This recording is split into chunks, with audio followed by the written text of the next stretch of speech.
We're going to debate it tonight and have a little fun doing it and take your calls. On one side, Janice Min, editorial director at Hollywood Reporter and author of the How to Look Hot in a Minivan. I want to know how to look hot in a minivan, by the way. I hope it's, an electric vehicle.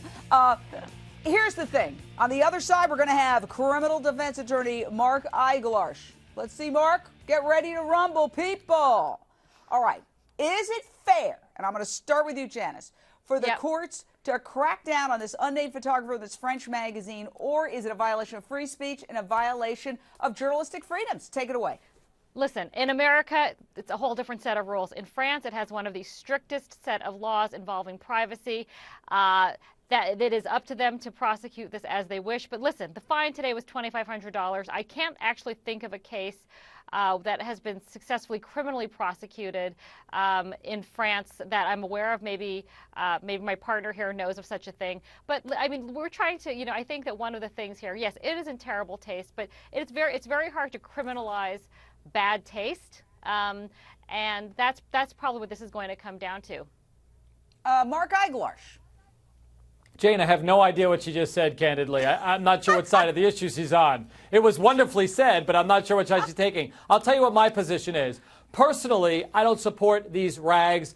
I personally think it's distasteful and sleazy. That being said, I would defend their right to do what they did in this instance.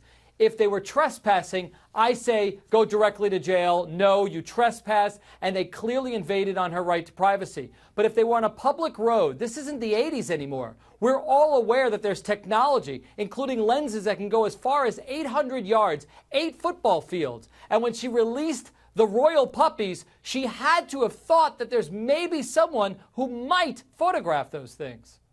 All right, look. Go ahead.